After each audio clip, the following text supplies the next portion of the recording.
Maria Eduarda. Your name? Say and today we're going to talk about a very important subject, but you don't talk about it in school, and also show a little of story of the various companies. Let's go!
Meu nome é Jerusa, eu sou enfermeira responsável aqui do Boldrini há 10 anos.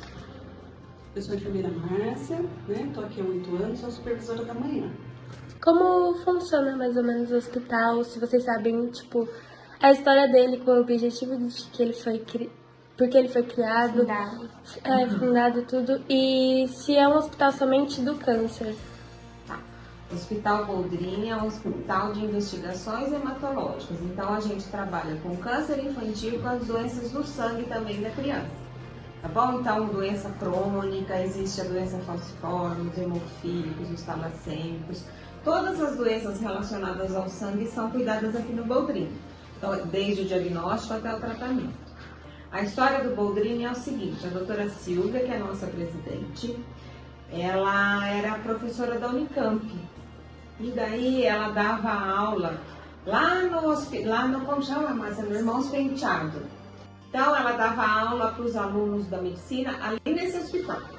Então ela é responsável da pediatria. E um dia ela passando visita numa criança, essa criança estava bem deprimida e ela soube que essa criança tentou cortar o pulso. Daí ela entrou lá e falou assim: mas por que você fez isso, Hamilton? Ele falou assim: porque a minha doença é muito grave, não tem cura, e a minha mãe fica deitada aqui no chão para cuidar de mim. E aquele dia, sem saber de nada, ela falou assim: eu prometo que eu vou montar um hospital para cuidar da sua doença e vai ter um lugar para a mãe ficar do lado. E ela nem tinha noção de que ia fundar o Boldrini. E ela fez essa promessa para o Hamilton. E teve um outro caso também que um menino pediu para que ela cuidasse da doença dele, que era uma leucemia, e ela falou que ela não queria cuidar porque ela não tinha conhecimento, e ela sofria muito em saber que as crianças iam morrer daquela doença. Mas também ela fez uma promessa que ela ia cuidar dele. Então ela foi, fez o curso, se tornou referência em hematologia aqui no Brasil, tudo mais. Daí ela teve os patrocinadores, a Bosch, tudo viu a causa dela e ajudou a montar esse hospital. No dia da inauguração do Boldrini, o Hamilton já não estava entre nós, mas a mãe dele veio para a inauguração. Tipo, como que é o psicológico? Como ele precisa estar bem preparado para isso? Nossas crianças da internação, então a gente procura a nossa assistência, ser a melhor na parte da humanização, dando um amor, com carinho, entrando com as medicações, que tem que ser tratadas no dia a dia, mas a gente põe o nosso lado humanismo junto, para que a criança sinta o melhor conforto, sentindo o carinho, sentindo o amor, que a gente passa para eles.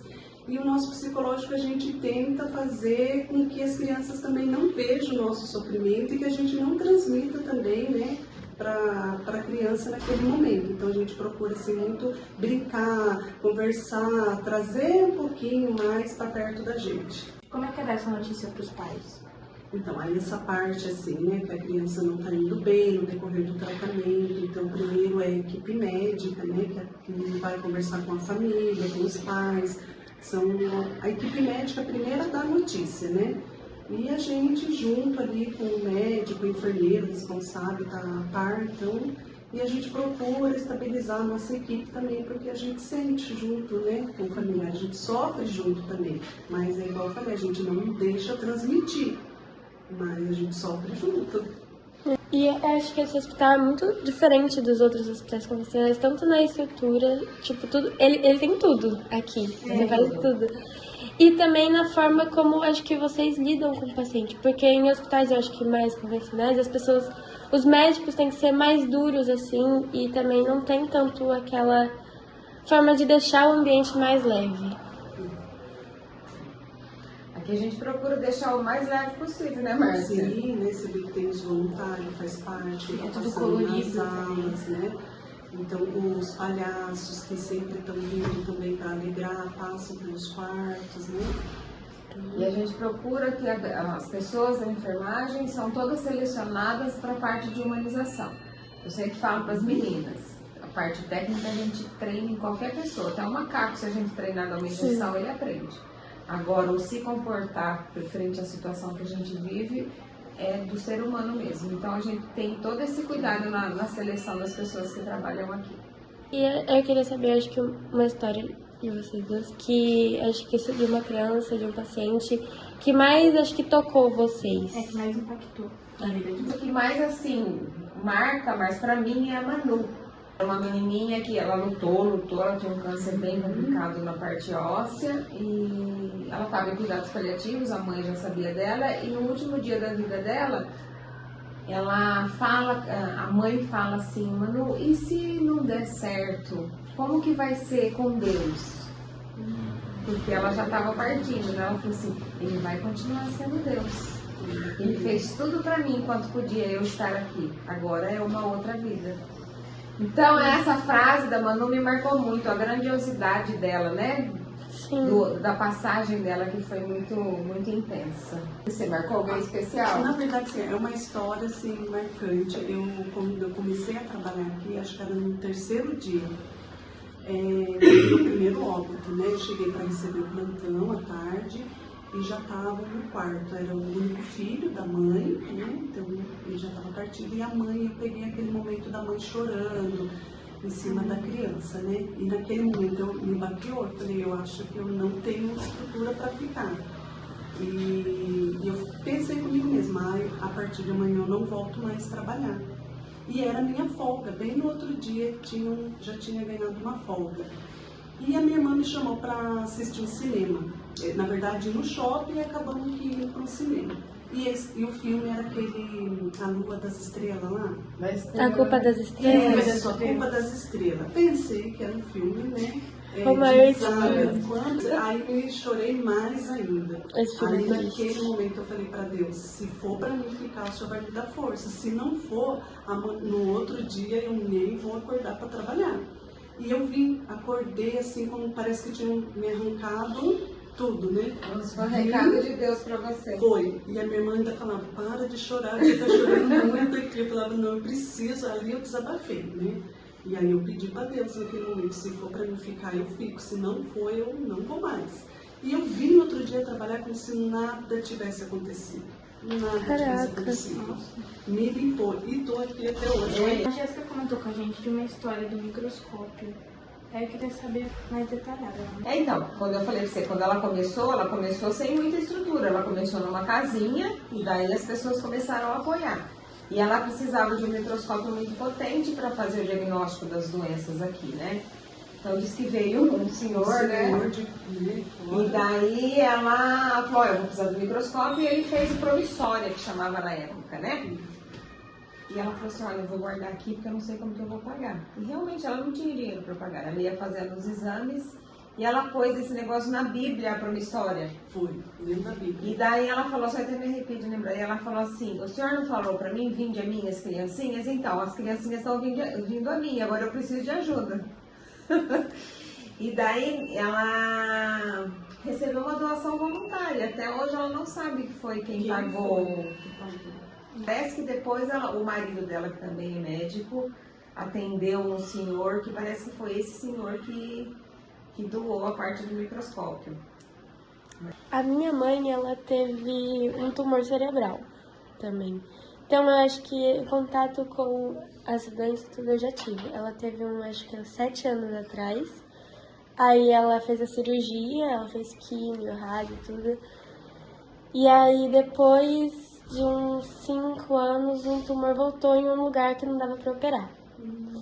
Então, eu tive que me amadurecer mais cedo pra ajudar a cuidar dela tudo.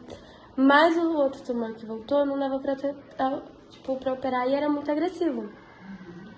Então, a gente fez muitos tratamentos de químio na veia, químio em remédio, que dava tantas reações. E foi bem na época do Covid, que a gente não podia sair de casa. Então, acho que uma experiência um pouco... Me ensinou muita coisa, mas foi um pouco traumático, assim. Porque a gente tem que amadurecer muito rápido, assim, pra ajudar a cuidar da mãe e tudo. Então, eu vi às vezes, tipo, o cuidado com a família. Então, acho que vocês devem ver também o cuidado com as mães. Minha avó, como cuidava da minha mãe, mesmo com dor no braço, mesmo com dor nas costas, com um monte de problema nas costas, tava lá ajudando a levar no banheiro e tudo. Então, acho que vocês veem isso e acho que é muito bonito de se ver. Mas, infelizmente, a gente fala que a minha mãe... Virou uma estrelinha. Sim. Que a gente... Nossa, minha família inteira. Foi até o dia de Deus perder as botas pra achar a cura pra ela. Mas aí a gente coloca na cabeça que a cura dela tava no céu. Às vezes a nossa cura não é a mesma, né? Sim. A minha mãezinha também morreu de tumor cerebral. Sério? E eu já era enfermeira da oncologia. Hum. E ela foi minha paciente. Mas naquela época eu era bem mais nova, eu tinha 28 anos. E também, assim, é aquele dia, mais do que nunca, eu sabia que eu nasci para cuidar de pessoas com câncer, né? E que, às vezes, o seu tratamento faz diferença na vida da pessoa e da família. Sim. Eu sempre trabalhei com adultos. Quando eu fui convidada para vir para cá, eu achava que eu não ia ter estrutura. Mas hoje eu acho que é mais fácil lidar com a criança do que com o adulto. Felizmente a gente vai presenciar que a gente tem que ir embora, mas a gente queria agradecer a vocês por ter participado. Muito bem-vindas. Quando precisar, estamos aqui. Obrigada. Oi, tudo bem? Oi. Prazer em conhecer vocês. Prazer todo nosso, né? Prazer todo nosso. A Ana Oi. Júlia vai começar. Eu vou começar. Meu nome é Ana Júlia Biscassi, e eu tenho curiosidade de saber como você descobriu o diagnóstico e como foi tipo, a sua reação quando você descobriu. Eu tinha 10 anos quando eu descobri o meu diagnóstico. Eu tinha bastante dor na perna e aí, do nada, assim... Aí eu ia no médico, ele falava que era fase de crescimento, mas não era, né? E aí eu comecei, do nada, assim, depois de um tempo, acho que 1 mês e meio, apareceu um caroço ali na minha pelve, que é no comecinho da perna, sabe? Entre virilha e perna. Uhum. E aí eu não sentia dor ali no local. A dor que eu sentia era na perna, tipo, do joelho para baixo, assim. Não era no local onde apareceu o tumor, que era a massa. E aí, só que como eu tinha 10 anos, eu vi aquilo e eu achava que era normal. Então, não falei pros meus pais. Teve um dia que eu tava brincando, eu tava de cabeça pra baixo no sofá, e a minha blusa levantou e meu pai viu que tava alto ali. Aí meu pai me pegou e foi ver o que tava acontecendo, ele perguntou se doía, eu falei que não. E aí ele me levou no médico, a gente fez um raio-x, um ultrassom, e o médico viu que era uma massa ali, e aí eu fui encaminhada pro Boldrini, lá em Campinas, né, que eu moro em Louveira. E aí, quando eu cheguei, assim, no Boldrini, e eu vi aquele monte, porque eu não sabia o que era câncer. Chego no Boldrini, tem um monte de criança careca. A primeira pergunta que eu faço pro meu pai é, tipo assim, pai, eu não vou ficar assim, né? E o meu pai falou pra mim que não. Pior besteira que ele fez foi falar isso pra mim. E eu fiquei com aquilo na cabeça, que eu não ia ficar careca. E aí eu fiz uma biópsia, e aí deu que era um sarcoma de Ewing, que era um tumor ósseo na pelve. E aí eu tive que iniciar o tratamento, assim. Mas eu lembro quando eu descobri, assim, eu fiz a primeira sessão de quimioterapia e eu descobri que meu cabelo ia cair. Quando eu tava internada e eu vi o meu cabelo caindo, assim, meu cabelo era muito grande. E aí, quando eu vi o meu cabelo caindo, assim, eu fiquei muito brava, porque meu pai tinha prometido pra mim que meu cabelo não ia cair. E aí, teve um dia que lá no Boldrini tem muitos voluntários, e aí o voluntário entrou e perguntou se eu queria raspar o meu cabelo. Eu fui super grossa com ele, eu falei que eu não ia raspar o meu cabelo e tudo mais. E aí, quando eu fui tomar banho, meu cabelo caía de tufo, assim, caía muito, muito, muito. Aí eu falei, mãe, chama o voluntário de volta. E aí ele voltou e aí a gente começou a raspar, né? Foi um baque, assim, muito grande pra mim. Eu, assim, 10 anos. E eu sempre fui muito apegada com o meu cabelo. Acho que pra vocês que Todas são as meninas, meninas, também, né? acho que a pior baque, assim, é o cabelo, sabe? E eu, pra mim, assim, não foi nenhum diagnóstico, porque eu tinha 10 anos, então eu não entendia muito isso, sabe? Mas quando eu vi que meu cabelo começou a cair, assim, eu fiquei sem chão. Sem chão, eu não tinha uma, sabe? Eu fiquei muito revoltada. Mas aí, aos poucos, o Boldrini, ele é um hospital muito acolhedor, assim, sabe? Sim. Desde, tipo, o pessoal da limpeza, a enfermagem, os médicos, todo mundo é muito acolhedor ali. Então, eu me sentia como se fosse a minha segunda casa, porque eu sempre estava ali. Eu estava ali mais ali no Boldrini do que na minha casa. Sim, e eu acho que tem pra ser um pouco mais leve para as pessoas, né? Exatamente, sabe? E lá é um ambiente muito, muito tranquilo, Familiar assim. também, O né? pessoal é muito, muito animado, incluindo a mãe da Ana Júlia, que a mãe dela é muito alta astral, ela é muito animada e que ela já chega fazendo brincadeira com todo mundo. Então isso ajuda muito, sabe, no processo do tratamento, no processo de cura. E lá é um hospital, assim, muito alegre, sabe? Todo mundo leva o tratamento de uma forma mais leve, sabe? Fiz 1 ano e meio de quimioterapia, mas assim, eu fiz 5 sessões de quimioterapia. E aí, depois desses 5 meses que eu fiz a químio, eu fiz a cirurgia. Aí eu fiz toda a retirada do tumor e continuei mais 1 ano e meio aí de quimioterapia. Você sentia muita dor nas quimioterapias ou não? Na quimioterapia, eu não sentia muita dor. Eu ficava muito enjoada, eu vomitava muito, não conseguia comer nada, não bebia água. A quimioterapia, ela ajuda muito a gente, assim, mas eu não sentia dor. Eu só ficava muito enjoada e muito fraca. Assim, aí tinha as intercorrências, né, que acontecia às vezes de ter uma hemorragia, a imunidade ficava muito baixa, plaqueta, aí tinha que tomar sangue, plaqueta, essas coisas. A minha mãe, a filha de uma amiga dela, com 1 ano de idade, ela descobriu que ela tinha púrpura. Aí teve leucemia, 1 aninho de idade, ficou internada acho que quase 1 ano. Mas graças a Deus ela superou, venceu o câncer. E agora tá bem. O cabelo dela também caiu e ficou ruiva. Ela ficou Que ruiva. legal, mudou. E assim, uma curiosidade, o meu cabelo, ele era liso, assim, sabe? E quando ele cresceu um ondulado, assim, meio definido, sabe? Muda muito. Muda. A minha mãe, ela teve também um tumor, mas foi um tumor cerebral. Nossa. Ela não teve a mesma sorte que você. Mas eu tenho certeza que a missão dela foi feita aqui. E como que você contou pros familiares? Foi você ou seu pai que contou? Não, foi. Eu não. Assim, como eu tinha 10. Hoje eu tenho 28 anos, já se passaram aí 18 anos, né, do tratamento. E eu fui curada do câncer e eu nunca tive nenhuma recidiva. Uma coisa importante. Quando eu comecei a tratar do câncer, o meu tio, irmão da minha mãe, ele tava tratando de leucemia pela 2ª vez. Então, minha família já tinha um contato com o câncer. Ele pegou uma infecção na época do transplante, aí ele veio a óbito. Então, no começo do meu tratamento, tava essa onda aí do falecimento do meu tio, então tava todo mundo com muito medo disso acontecer comigo. Então, eu percebia que todo mundo tava muito apavorado, sabe? As pessoas sofriam mais que eu. Eu tinha 10 anos, então eu não entendia muito isso. E aí foi um período, assim, bem pesado. Eu não tava junto quando meus pais deram a notícia. E eu também não lembro como que os meus pais me deram a notícia do diagnóstico, sabe? Eu não lembro muito disso. Acho que porque você era muito criança também. Mas eu lembro de muita coisa, mas de como foi dada a notícia, eu não... Como foi seu processo de recuperação? De qual parte, assim? Do câncer. Assim, o meu processo de de melhora e tudo mais, assim, é um processo muito difícil, porque eu sofro até hoje de consequências do câncer que eu tive. Por exemplo, eu estava internada, eu tive alta ontem, eu fiquei 15 dias internada, porque eu tive uma infecção renal, por conta do tratamento eu adquiri uma insuficiência renal e alguns problemas crônicos. Então, vira e mexe, eu fico muito internada. E aí ontem eu tive alta, o meu médico me deu um descanso aí, e aí amanhã eu volto, eu interno amanhã umas 11h30, e aí na quinta-feira eu tenho uma cirurgia para fazer.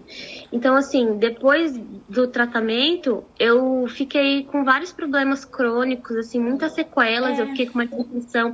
Eu sou considerada uma deficiente física, mas, assim, se você me olhar na rua, você não iria perceber, sabe? Eu consigo controlar bem, não uso muleta, eu ando normal. Mas eu fiquei com linfedema na minha perna esquerda, que foi o lado do tumor. O linfedema a minha perna ela fica inchada se eu fico muito tempo em pé, mas é só a perna esquerda. E por conta do quadril, tirou ali da pelve, tirou uma parte do osso, tudo isso. Então eles consideram deficiência física. Perdi um rim por conta de todo o tratamento depois, de complicações. Então eu tenho um rim só, tenho insuficiência renal. Tenho vários problemas aí na bexiga, sistema geniturinário, sabe? Então é complicado. Eu já passei de 20 cirurgias, parece que a cada ano eu faço uma. No ano passado eu tive que fazer 2. Nossa. Então é meio que cirurgias reparadoras, assim, sabe? E, tipo assim, como foi... Você começou a perder o cabelo com 10 anos, né? Tipo, Sim. Como foi, tipo, a reação... sua reação, tipo, na escola, por exemplo? Você ia tipo assim, como você se sentia ver seus amigos, tipo, a sua... Não sei se... Eu entendi o que você quer dizer. Assim, quando meu cabelo... Assim, eu tava na 4ª série, então eu tive que perder um ano aí. Eu não estudei. Eu perdi meio ano aí, porque eu descobri que eu tava doente em agosto. E aí eu perdi todo o ano que eu tinha estudado, no ano de 2005. Então eu não tinha feito a 4ª série. E eu tive que ficar sem ir pra escola. E aí em 2006 eu voltava aos poucos, assim. Eu mais não faltava do que ia, era muito difícil ir pra escola. Mas assim, quando eu ia pra escola, e foi bem na fase da cirurgia, então eu não andava, eu tava de cadeira de roda e depois eu fui pra muleta. E assim, os meus amigos da escola, eu tenho contato com alguns até hoje, assim. E surreal, de como eu me sentia bem na escola, me sentia muito feliz, muito acolhida. Quando eu ia pro banheiro, era uma briga, todo mundo queria me levar pro banheiro, até os meninos. Eu falava, gente, não dá pra vocês me levar pro banheiro, não é impossível. Porque eu precisava de ajuda, porque eu tava com a cadeira de roda. E assim, pra mim, era o melhor momento, o melhor lugar onde eu tava, sabe, na escola. De uma maneira que a gente nunca tá preparado pra enfrentar algumas coisas, sabe? Na verdade, a gente acha que a gente nunca tá preparado pra enfrentar a dificuldade, nada. Mas quando ela vem, a gente descobre que a gente tem uma força que é inexplicável, sabe? Deus, ele acaba estando ali sempre com a gente e a gente acaba descobrindo que a gente é muito forte. Muito. Né? Você foi muito guerreira, muito batalhadora. Sua cabeça, nossa, tipo... Eu acho que quando eu descobrisse se eu tivesse um câncer e meu cabelo cair, eu acho que ia ser um baque de tudo. Eu acho que eu ia sofrer muito, tipo, até entrar em uma depressão. Eu acho que eu ia sofrer muito. Não sei E se eu você, por ter sido, tipo, tão nova, você, tipo, teve muita maturidade, assim, pra poder saber lidar com tudo isso e ver que você ia conseguir, sabe? O baque maior, assim, pra mim foi isso mesmo, do cabelo. Mas aí depois logo passou, porque eu acabei fazendo amizades com outros pacientes do hospital, que a gente tem amizade até hoje. Algumas meninas, a gente tem amizades. E, inclusive, faz 8 meses que eu casei. Ai, parabéns, felicidades. Faz 8 meses que eu casei. E assim, o companheirismo, sabe, é muito importante. O Jean, ele é uma pessoa maravilhosa. Ele sempre tá ali junto, sabe? Que bom, é difícil achar as pessoas certas. Sim, exatamente, sabe? Deus, ele colocou pessoas, assim, maravilhosas na minha vida. As pessoas sempre foram muito acolhedoras, assim, tiveram muito presentes na minha vida. Eu acho que é muito importante também pra você começar a dar, tipo, valores das pessoas que estão na sua vida, sabe? Exatamente. Eu vejo assim que muitas pessoas da minha família e ao meu redor acabam tendo uma visão diferente da vida, sabe? E elas mesmo falam. A minha sogra, por exemplo, aí durante a internação ela fala: Lu, você tá mal e você tá aí bem, rindo. Eu falei: Dê, mas a gente tem que levar a vida assim. Se a gente ficar murmurando, bravo, revoltado com a vida, não dá certo. E aí ela fala que eu transmito muita força pra ela. E eu fico muito feliz com isso. Sim, porque Eu a vejo gente... que ela tá sendo curada mais rápido. E você sabe? realmente transmite uma energia surreal, sério. Você é um amor. Obrigada, fico feliz. Obrigada. também é bom, porque aí você vê, tipo, as pessoas que realmente estão do seu lado e as pessoas, sabe? Isso foi uma coisa que me trouxe também, sabe? As pessoas, as verdadeiras pessoas que estavam do meu redor. Eu via como eram pessoas assim que estavam ali mais por piedade, por dor, sabe? Pessoas que realmente queriam ajudar. Isso eu acho que ajuda a dar valor nas pessoas que se deram mais valor. Não só a vida, mas nas relações em si. Exatamente. E eu acho isso muito importante. E você trazer. Ai, obrigada, fico feliz. Eu fiquei muito feliz em conversar com todas vocês. A gente também ficou muito feliz. A Ficou gente feliz por você ter aceitado também, porque é uma situação muito sensível, né? E Tem umas pessoas que não gostam de contar também. porque se Não, sente depois eu mal. falo diretamente, assim, tranquilo. Que bom. E é bom você contar com orgulho também, né? Sim, mas assim, hoje virou, assim, faz parte da minha história, né? Então tenho que me orgulhar disso. Sim. Eu acho que perceber que foi traumático pra você, ainda mais por você ser criança, mas que agora você tá se recuperando desses traumas. É bom ter pessoas que transmitem felicidade, né? Nossa, muito, muito, muito. A Sandra, ela é uma pessoa maravilhosa. Ela é. A gente vai ter que encerrar, mas muito obrigada. Obrigada, A Lu, gente de agradece verdade. demais porque A você... gente adorou você. Sim. Ai, obrigada, eu também gostei muito de vocês. E Agradecemos obrigada por ter muito tirado por o ter tempo vindo. também. Não, mas gente, se vocês precisarem de alguma coisa, eu puder ajudar, tá bom? Tá bom, Tá muito bom. obrigada. Obrigada, Lu, de verdade. Fica com Deus, viu? Beijo. Um prazer conhecer Tchau, beijo. vocês. Beijo, Tá. tchau.